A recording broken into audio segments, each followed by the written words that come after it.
Open up a tab, grab a seat, and pour a pint.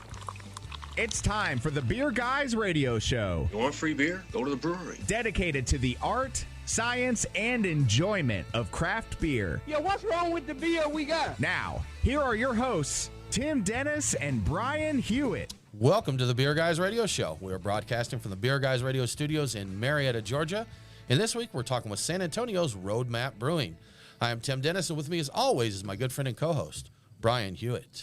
Hey, Tim. So joining us today, we have Dustin Baker, the owner and brewer for Roadmap Brewing. We're going to talk about new IPAs coming out, NE IPAs, in fact, Stroganoff Pilsners, Groots, and maybe even the Alamo. Dustin, thanks for joining us. Yeah, thanks for having me. Absolutely, absolutely. Well, Dustin, we just got into a style that's kind of trending right now. We have your minor in Italian here, which is an Italian Pilsner. Can you tell us a little bit about that? Yeah, it's actually probably my favorite beer that we do. Minor in Italian. It's essentially a dry hop Czech Pilsner. It's a style that's kind of taken over the craft scene now. I'm excited about that lagers are coming back a little bit. Pretty much noble hops, so it's not going to be super citrusy, but it's clean, crisp, and great to drink in the summer heat. So Now, how do you define an Italian Pilsner? Is it purely the dry hopping that really gets it there? Yeah, there's a lot of, you could read an article that says one way or the other. I've always envisioned it kind of as a Czech Pils that's got the same water profile, kind of softer, but it is dry hopped. So you're going to get that less bitter, but more of that hop aroma. yeah, I had seen some things that said that an Italian Pilsner was essentially a Pilsner dry hop with noble hops. Yeah. And I forget the name of the brewery, but the brewery in Italy that apparently originated the style came out and said, no, there's more to it than that. You've got to do other certain things. It's not just, dry hopping a Czech Pils. So Yeah. A lot of it has to do with the water. And right. And if I know the brewery you're talking about, and despite my minor in Italian, I can't pronounce it. So Okay. Now we see why you're brewing and not teaching Italian. Yeah. Right? Exactly. Yeah. I've forgotten what their name is. I keep thinking about Pivo Pils from Firestone Walker, which is actually inspired by the original, but I don't remember what the original is. Now, did you use this beer as the base for your beef stroganoff Pilsner? Oh no, we wouldn't dare taint with a All beef right. stroganoff recipe that's thousands of years old. Thousands. Did you use real beef, real sour cream, all that good stuff in that one? Oh yeah, we don't cut corners at Roadmap. That beef stroganoff Pils is a family recipe. Family recipe, grass fed. Is all that of that good is that stuff. an annual release or a seasonal thing? This was a one time. You'll have to see next April what we decide on doing, but this was Okay. a fun one. This was your April Fool's joke this year, correct? Yes. Although Yeah. even my own mother did not know that. Okay. There's no telling these days.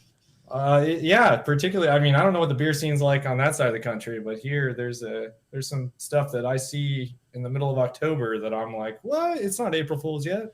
Well, we had one of our local breweries, Monday Night Brewing, does a line of seltzers called Narwater. And their April Fool's joke was a buttermilk ranch, I think it was, Narwater. And I'm like, y'all, you can't be making jokes like this when Martin House is out there. That's one of y'all's breweries. Martin Yeah, House, it was pretty funny. Just because I almost felt a little bad for Martin House's social media director because they were probably getting blown up on April Fools because they got tagged in a lot of comments on our posts. But they're good spirited, they're good people up there, and I'm trying to turn it into a collaboration brew with them, but we'll see what happens. Sure, I think I've seen that. I know they did the ranch and hot wing. And I can't even remember Somebody some else of the others. did. They've done So there quite a was few crazy ones. It wasn't them, but there's been a mustard beer, and there's been a hot dog beer or hot dog water beer. But I think those were Eastern Seaboard. I think Oscar Pennsylvania. Blues did the mustard beer. Oscar Blues did the Yeah. mustard. Yeah, that's what it was. Collaboration with French's. That's right. It was French's. It was legit too. We had that, didn't we? It wasn't too bad. We Yeah, did. Our friend unusual. DigiDude Nate, he actually got up the morning of the release and drove to North Carolina to make sure to get some of that beer. So That's great stuff. It's a good time. Now, Dustin, what is the strangest beer you've ever actually brewed? So once a year, that's a tough question because I feel like they're all pretty strange anymore. But once a year, we do a Sour Patch kettle sour with 25 pounds of just the blue raspberry Sour Patches. That's our quote unquote, I guess it's now actually a thing, slime beer for Halloween. Okay. That's probably one of the weirder ones we've done at the brewery. That's really interesting. You've got some other interesting ones that I've seen. You have a jalapeno milk stout too, don't you? Yeah. So that's one that like I'd love to bring back more often. It's just difficult to sell sometimes. But yeah, it's kind of spicy and sweet at the same time. I could see that one be a tough sell. Yeah. What the best part of that beer is we call it jalapeno. Oh, and nice. we're in South Texas, so we like to, and we're right in the heart of downtown San Antonio, so we get a lot of tourists. So we like to watch all the tourists who don't know how to speak a lick of Spanish say, "I'll have the jalapeno." And you're like, So- you actually said it right. Yeah. Right there. Well done. Exactly right. Well, Tim, I think it's time for us to get into the beers of the week. Now it's time for our Beers of the Week. Brought to you by The Nest, craft beer and barbecue in downtown Kennesaw, Georgia. TheNestKennesaw.com. Brian, you know the drill. As always, we've got a great list of beers to try. We want to thank our friends at The Nest for sponsoring this segment. Brian, did you know that April is Craft Cocktail Month? I did not know that. Yes, and in addition to a great beer selection, The Nest does also do craft cocktails, so you can go check them out. Also, a little heads up for you, our friends at The Nest, actually at one of their sister companies, Apotheos Roastery, the coffee house that we talked to not long ago, and our friends here at Ironmonger did a collaboration beer that we'll be releasing May 1st. It is a Mexican chocolate coffee cake stout. Sounds wonderful. Have to keep an eye out for that. But for today's beers, as we mentioned, we've got several good ones from Roadmap. We're currently drinking the Minor and Italian Pilsner that we talked about there. We also have Lil Rhody, that's RHODY, Northeast IPA. We have Professor Plum's Alibi, which is a fruited kettle sour. And Brian, we got a little cookie stout, little Samoa Nice. cookie stout there. You may want to drink Samoa. We've Yes. got a lot of other ones to get to. We'll see what we can get to, but those are a few that we have on the roster.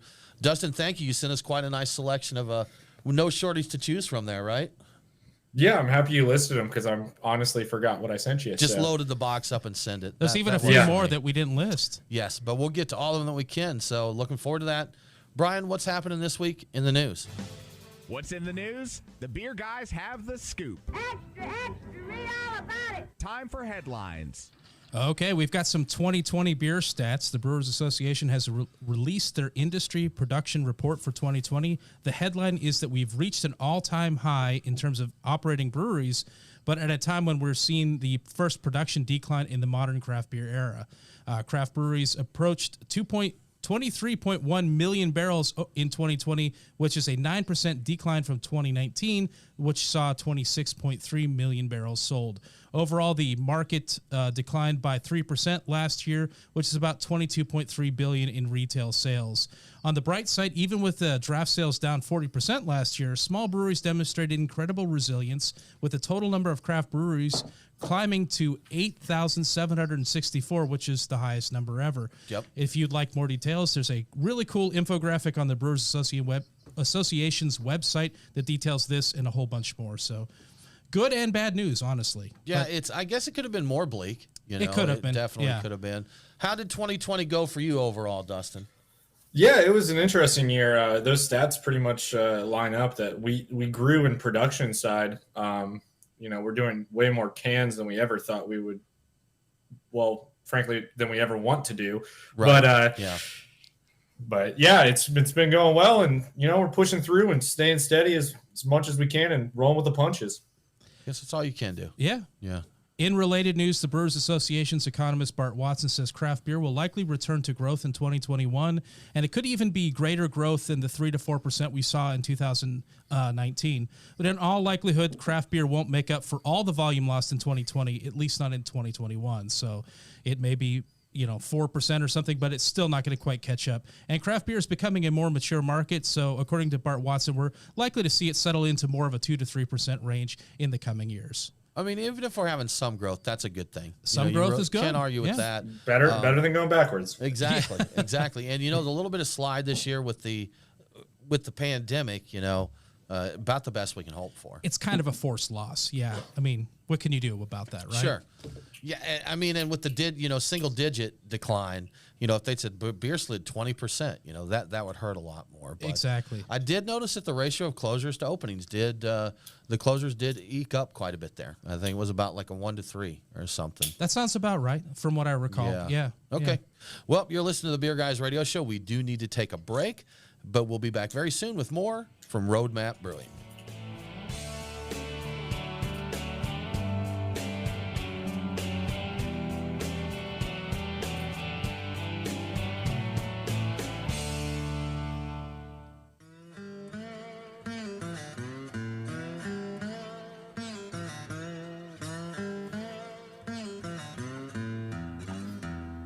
Follow the Beer Guys on Facebook, Twitter, and Instagram. Cannonball coming. Now, back to the Beer Guys Radio Show.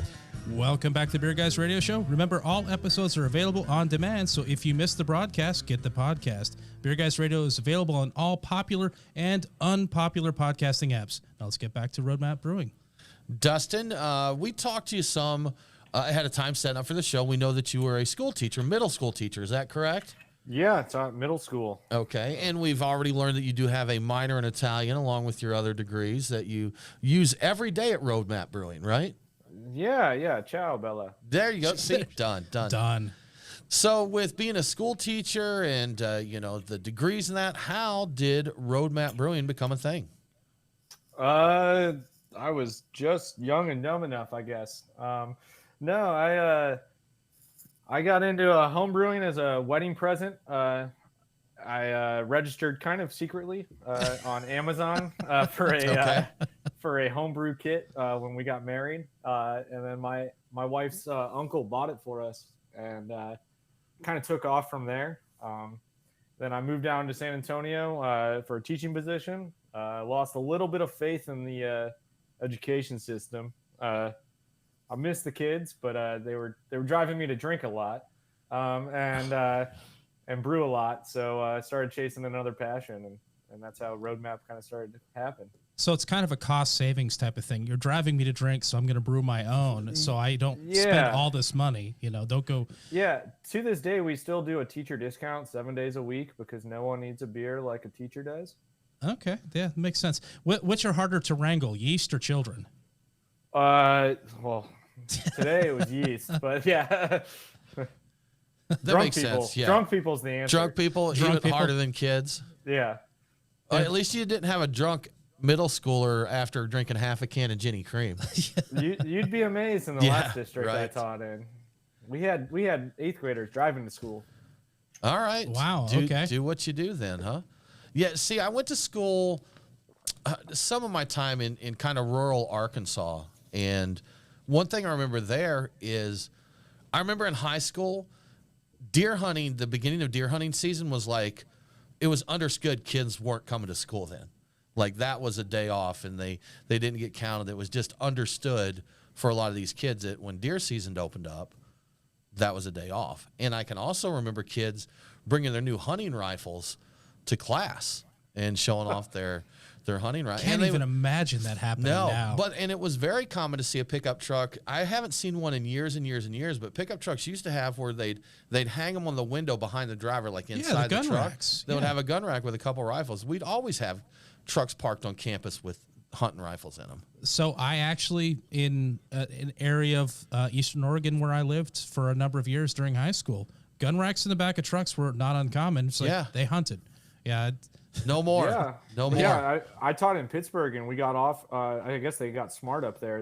You just gave opening day for hunting. You got off of school, so you just didn't go.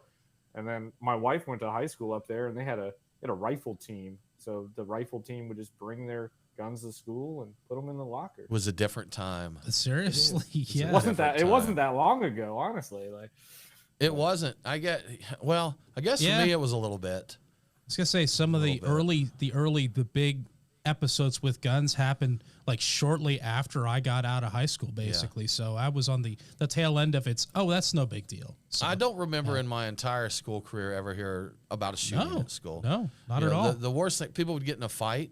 You'd hear about somebody maybe had a pocket knife on them or something. Yeah, but that was about it. Anyhow, Good old school days. Do you miss those days, huh, Dustin?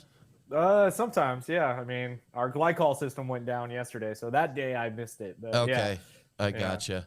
What is the worst thing you ever had a student do while you were teaching? Oh man, I mean, you tell you what, I broke up so many fights my last year of teaching. It was crazy. But I had actually the worst thing I saw was a student that wasn't even at our school, and he just came into our building and went to 4 periods of class until someone realized that this kid didn't go to the school. So that was a crazy experience. He's just visiting to fight. Voluntarily going to That's school a field for trip, no reason. a fighting field trip. Don't you have those? Yeah, extra stuff. credit, I guess. Fun stuff. Well, Dustin, you had mentioned to us that you made a comment that you canned a lot more beer than you ever wanted to. And I think that kind of ties in. You said that kind of you think the future of craft is, and you like to be small and local. Can you tell us kind of why that is? Well, and what brought that philosophy? Yeah, so we very much are a tap room based brewery. Still sell almost 100% of our beer out of our building. It just so happens now we end up selling it out of our building in the sense that we sell 4-packs to go, an awful lot more than we ever thought we would. Yeah. And there's nothing wrong with that. But we like the idea that we get to control the product and the experience a little more if the consumer can see where it was brewed, meet the person who probably brewed it, and really get the full experience of beer, because that's what it is to me. We were joking off camera earlier about Genesee Cream Ale or Icy Light. Like, those beers don't taste great, but the experience, if you're in the right setting, those beers are the best beers you've ever had. Sure. Yeah. I mean, I can remember, lawnmower beer, Jenny Cream, hot. You finish the lawn, you're hot, you're sweaty, you've got an ice cold Jenny Cream in the fridge. Man, that's a tasty beer at the time. At that moment in time, it's good stuff. It is both cold and liquid, so meets all the criteria. Checks all the boxes. Yep, absolutely. So, do you think the feature of craft beer is staying small and staying local, right? Do you think with the Brewers Association releasing their top 50 brewers by volume, do you think those guys are on borrowed time at this point, like the big guys, or they're always going to be here? No, I think those guys will always be here. I kind of have a theory about the industry that the big guys and the small guys will be fine. It's the in-between guys that are going to struggle. I think you kind of saw, I didn't quite dive into that, but New Glarus, I think, is like number 12 on that list or something, and they're only in one state. They are, yeah. And their entire business model, they could be number 3 if they hadn't cut back. They wanted to get bigger, and then they realized why. And that's kind of where we are, just on a much smaller level. It's not can we, it's do we want to. Right. So I kind of tell people we play the margins game a lot more than we play the volume game. Although it feels like when you're brewing 3 days a week, you're playing both. But right. Burning the candle at both ends. We talked to Dan Carey there from New Glarus, and he mentioned that to us. I think Chicago was one market that they stretched into. That's right, yeah. And was doing very well for them. And they pulled out. And is it Deb Carey? I think it's Dan and Deb, if I'm not mistaken. But that sounds right to me. And Dan had told us that she basically controlled the marketing in that he made the beer.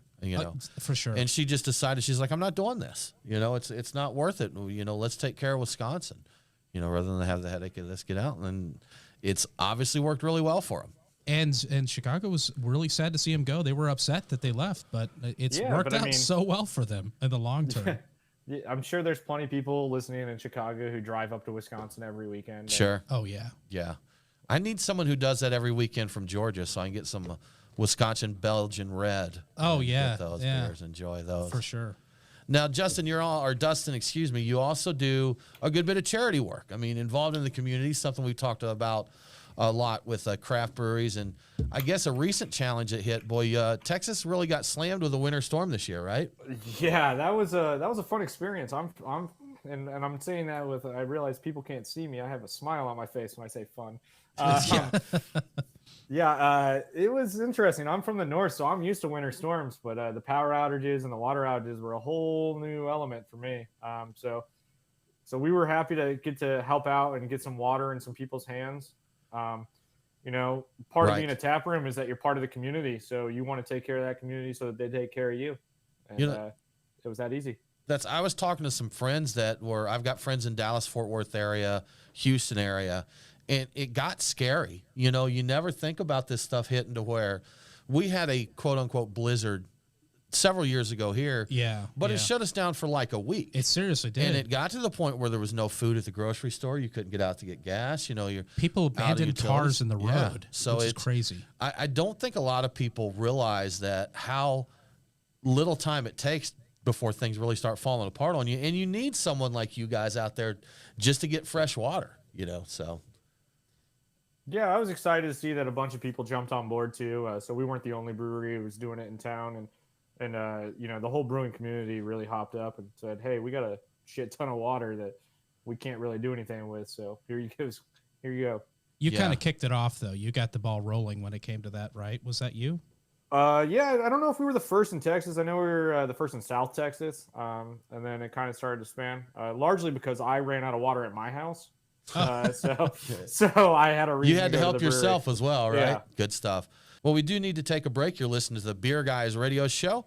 We'll be back very soon with more from Roadmap Brewing.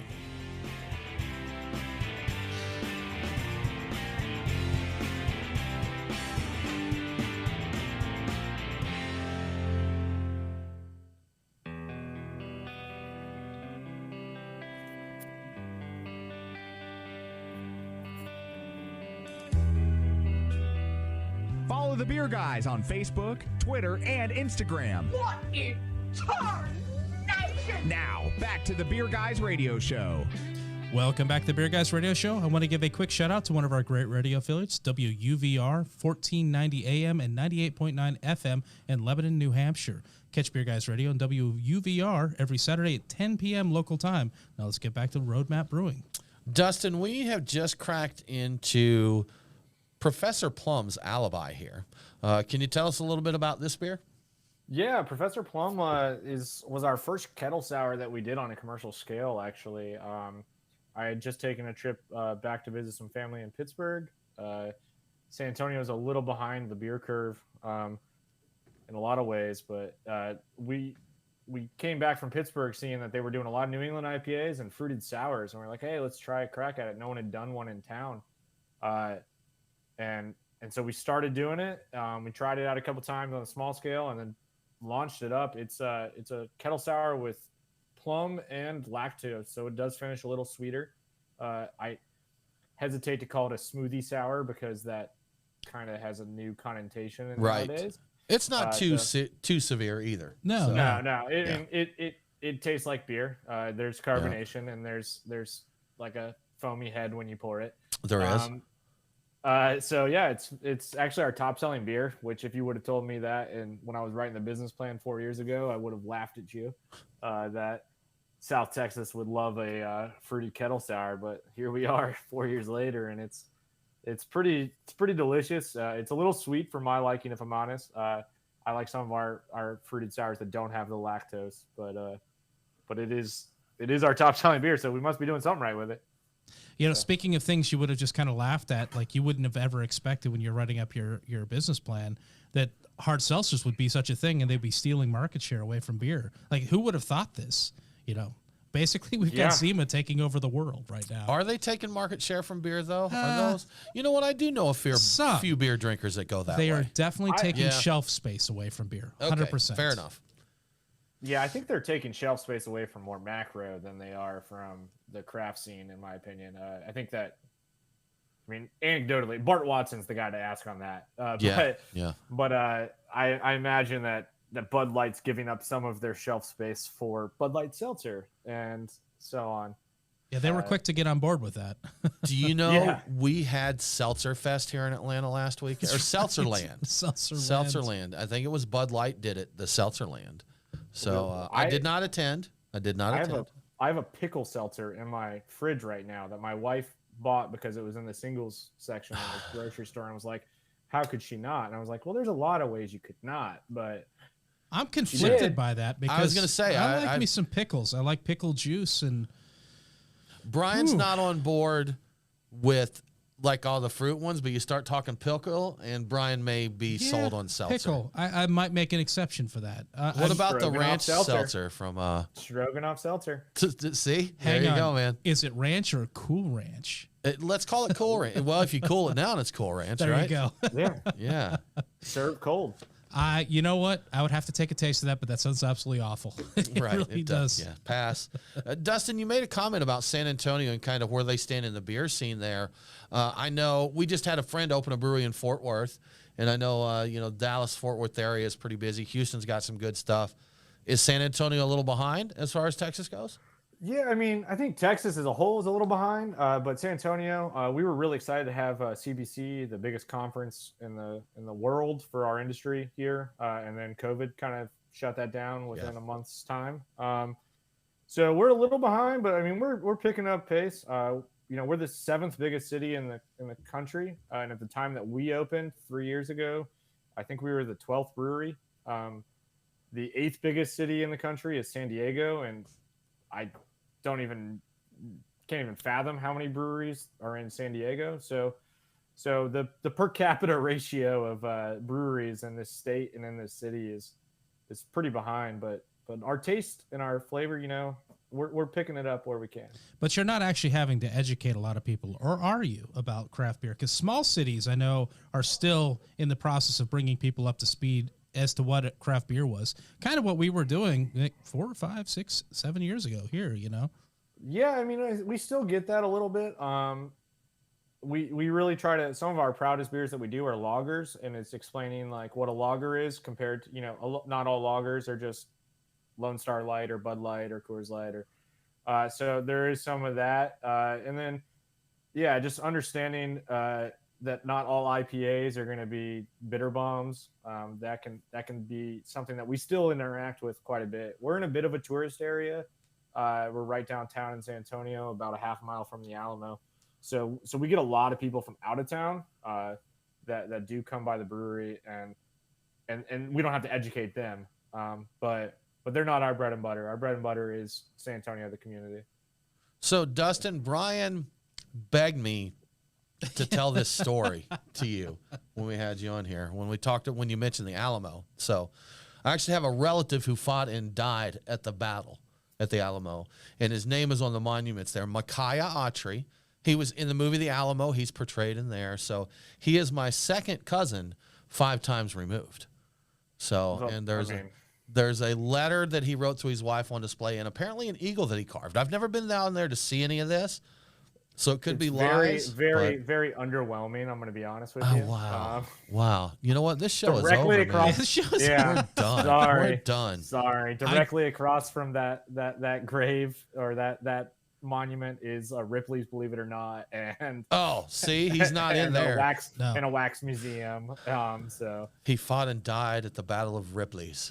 Yeah. Yes. Tim, I took my new VR headset and actually walked around the Alamo, and I have to agree, while it is nice to look at, it does seem a little underwhelming for The Alamo in general? Yeah, for the whole concept of it. And see, just having a relative attached to that, it's definitely on my list if I really want to go there. I mean, you should definitely go. Yeah. And then you take about a half-mile stroll, and we'll get some good beer. Be like, okay, I've done it. I'm going to go down and see Dustin, see what's on tap roadmap. Virtually walked around the outside of the brewery as well to get an idea of where you're at. I guess you're just down the street, like straight down the street from the Alamo. Yeah, right? you don't have to make a turn at all.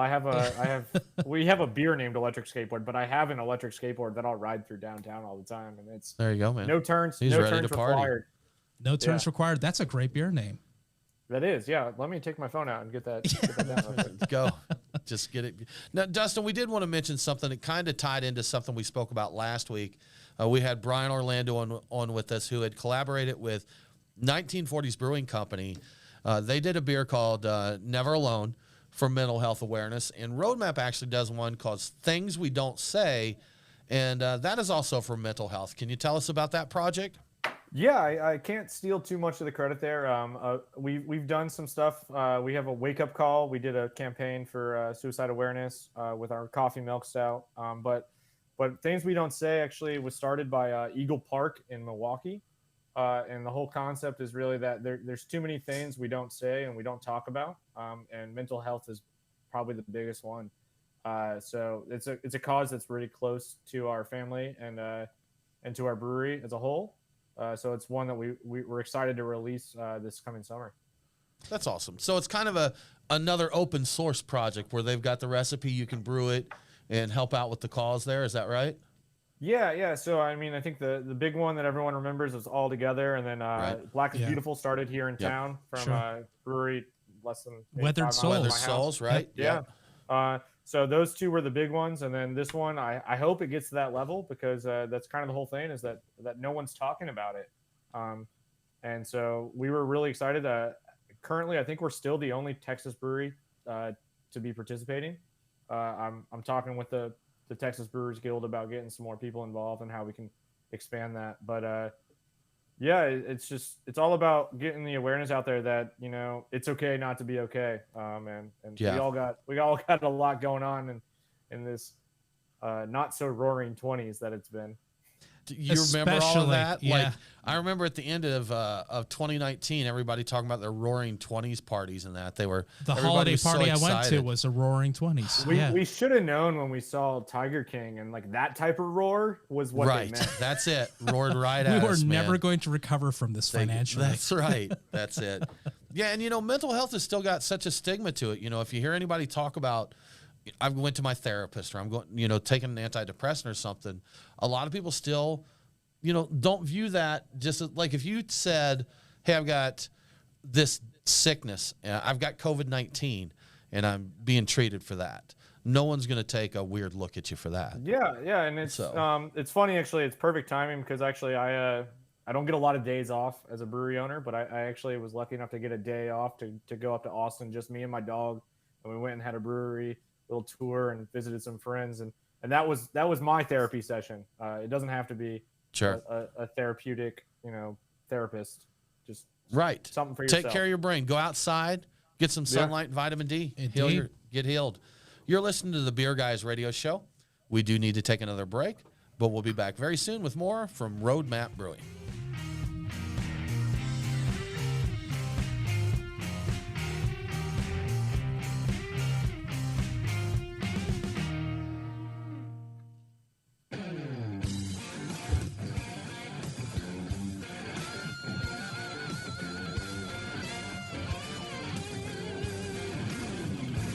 The Beer Guys on Facebook, Twitter, and Instagram. Now, back to the Beer Guys radio show. Shake it back! Welcome back to the Beer Guys radio show. If you enjoy the show, please consider supporting us on Patreon. Just go to patreon.com/beerguys. Patrons get cool perks like Beer Guys swag and commercial-free episodes. Now let's get back to Roadmap Brewing. Dustin, we just opened a beer here, Samoa Cookie Stout, and this kind of ties in. We had heard that you weren't really a big fan of higher gravity beers. Is that right? Yeah, I mean, I enjoy them every once in a while, but I enjoy a beer that I can drink on more than one of and enjoy the conversation still. That's understandable. So sparingly. I saw in the back wall, Real Ale. Is that you're a fan of cask ales too, right? That's a brewing company. Oh, is it Texas? Both. The answer is both. Okay, yeah. It's both. Okay. All right. Is that true that you are a big cask aficionado? Because I may have heard that as well.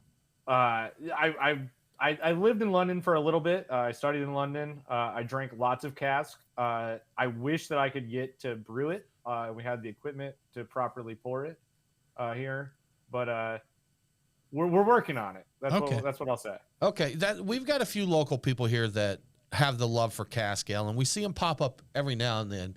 Different brew pubs, or there's actually Atlanta Cask Ale tasting that is a big festival that's done, but we don't see a lot of them. So not too often. No. And when we do, Dustin, the thing is when you throw cask ales at Americans, then you end up with a cask version of a 12% cookie stout. It's a little different than what you're getting in the English pubs. Now I've had some really nice grisettes, saisons, and of course some English milds and that, but a lot of the time what we see, especially at that cask ale tasting, is people doing, crazy stouts and putting them in a cask. Yeah, it's funny that we're drinking this beer right now, Samoa, which right off the bat, I'll squash any stories that the misspelling's on purpose, or it's supposed to be. I liked your story there, Tim. About I was going to say we gave you an out Samoa, on that one. You want Samoa of this. It's basically that we just can't spell. So it is brewed. We brew it every February with Girl Scout cookies. And what's the only knock on that terrible app called Untapped, that people always knock it on, is that it doesn't taste like a cookie, and I always respond, well, it's because it's a beer. It's a beer. It's inspired. It's inspired. If Yeah. you want a cookie, eat the cookie. If you want beer, drink the beer. I mean, you're more than welcome to dip a cookie in there, but so some of the, what we see around the country, like you were describing, we have these crazy pastry stouts that finish super sweet, and are like finishing gravity is so high compared to like what normal beer should be at, like starting gravity. And so we kind of take our own approach to that, and we make sure the beer is inspired by that cookie, not that cookie. Makes sense. Makes sense. See, and I've got a lot more. We talked early in the show about seeing Pilsners coming back and these lighter drinking beers. And when you go out to sit down and drink with friends, you don't want an 11, 12% stout. You can't sit down and have 4 or 5 of those over. We went a couple weeks ago, Dustin, one of our local breweries, Halfway Crooks, which we talked about several times, did a traditional Kolsch service. And so we sat down at 20 centiliters at a time. We had our coaster that they did the tick marks, and we sat there with several friends chatting, and they just came around and said, ready for another, and dropped a Kolsch on the table. I'm like, this is the way to do it right here. Oh yeah, they didn't even ask. It was just kind of, they saw it getting low. They brought another Swap one. it out, put the cold tick mark and fresh. go on. Yeah. If you don't have that coaster on top, I was actually just drinking at a brewery up in Austin yesterday, St. Elmo. Carl is the name of their Kolsch, and I won't lie, I kind of wish that was happening, because I was sitting outside and my glass, my stein was going a little low. And I was getting low. When's someone going to bring this to me? There's no coaster on top. It's ready to go. Come on, get with it. Like the Brazilian steakhouses where you got the little coin you turn over. Exactly. Keep bringing the for meat. beer. Keep bringing the meat. Or what is it? Bubba Gump Shrimp. We just want more beer. Keep running. See, for us, that's or whatever it is. They ought to have one that does both. I mean, that would be amazing. Would be Kolsch and Brazilian steaks. I would just Are never you signed leave. up, Brian? Yes, Yeah, I'm on board. Absolutely on board. So you've got a can release coming up, Cat on the Moon, a New England IPA. Tell us a little bit about that. And that's an entire series, right? Yeah. So we call it the Cat series. It's Cat on this, Cat on that. So the original one was Cat on a pogo stick. The next one was Cat on a zip line. Then we had Cat on a Zoom call, which that release just happened to time out perfect with that whole meme with all the Zoom calls. Yeah. And then the next one is Cat on the Moon, and so it's the same base New England IPA. We don't call them hazies because we think haze should be the byproduct of the process, not the goal, but they are usually hazy. So it's a heavily late edition dry hopped New England IPA. This one's going to use Galaxy and Strata hops. Hence the name On the Moon, and it's named after Simcoe, who's our brewery cat. She keeps, and she's on all the labels. Her cartoon version of hers on the label. She keeps all the mice away from our grain. That's good. Yeah, the meme you're talking about. I was thinking of a different one. You talking about the one with the lawyer who had the filter? Honestly, and he's like, so what's crazy is we were so perfect with the Cat on the Zoom call release that we didn't know what that meme was until 2 days after we released the beer. And beautiful. People didn't realize that it takes time to get a label approved and printed and everything else. And they're like, "Oh, did you do this just real quick because you saw that meme?" And what meme? No, you should take credit for it. It's like, oh, absolutely. We started fast. it. We're small. We're agile. We just turn that right around. And just run with it. Yeah, I think it's a better story that it was just coincidental, actually. Yeah.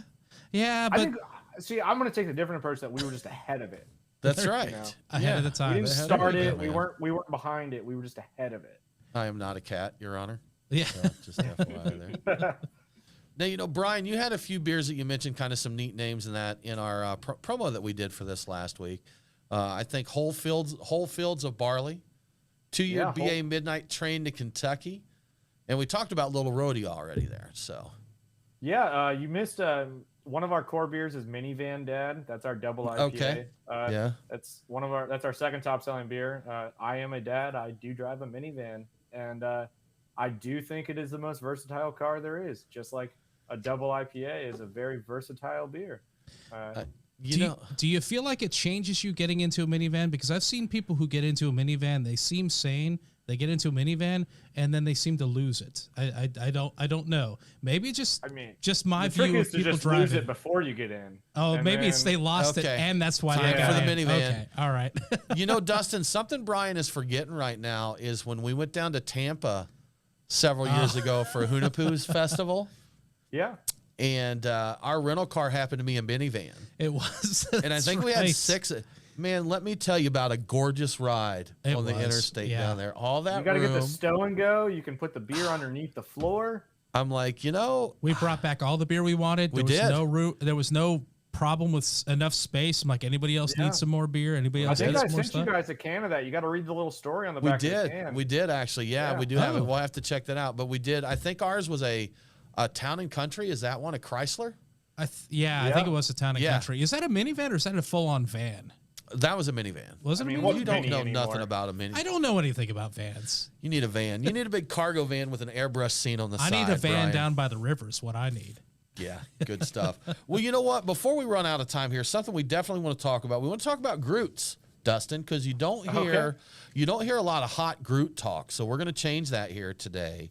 And so you brewed a Groot, right? Yeah, I assume you're talking about the Screaming Norwegian or Screaming Brewer. Screaming Brewer. Yes, sir. Yeah. That was a fun project. It turned out really well as for what, like you said, there's not a lot of Groots on the market, so we don't know what to compare it to. That was me and our other brewer, Daniel. He picked those spruce tips out of his own backyard here in Texas, and we brought it in and we brewed a small batch of it. We had no idea what to do because there's, like you said, you don't hear a lot about it. Right. So we brewed it. We didn't call it a Groot, although that's really what it was. Technically, yeah, Groot. Yeah, we said a Norwegian farmhouse because we just tried to brew it like the Vikings would, including Daniel, our other brewer, screaming at the fermenter to wake the yeast and ward off the. That's where the screaming came from. As is tradition. Yeah. Okay. I don't know. I wish I had the date so I could tell people what date to go back. Daniel hates social media, so I'd love to see people check in on that post. Just go back there. You got video of him screaming. Yeah, it's just a video of him screaming from behind a mask at a fermenter as he's pitching yeast. And it sounds a little bit like a goat is dying, but beautiful. But yeah, that's apparently what the Vikings used to do. Okay. Now, did you use any other herbals or spices or that other than the spruce tips, or was that it in this? So we did technically we hopped it with a small amount of hops, just so that we could say it was still a beer. But it was mostly just the spruce tips, and Daniel would be the better one to ask. He knows what's growing in his backyard. Gotcha. He just literally just went out there the morning of and just chopped them down like Paul Bunyan. We've tried that before. It didn't work out for us. So when we homebrewed, Brian went back home to Portland. That's right. He thinks they were spruce tips, Dustin. I trusted him. Parking lot so we put spruce them in a beer. tips. I'm sure they were legit. It was interesting. Good stuff. Well, Dustin, thank you so much for joining us. If people want to keep up with what is happening at Roadmap, what's going to be the best way for them to do that?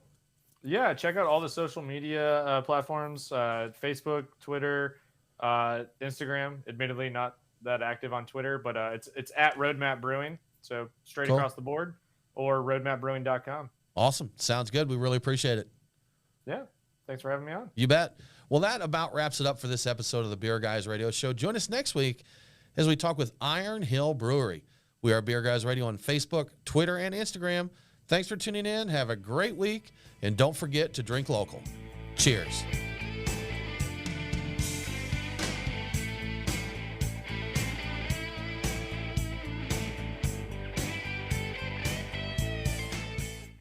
Well, we need to take another break. You're listening to the Beer Guys Radio Show, and we will stop that a second. Let me do it again, man. I messed it up.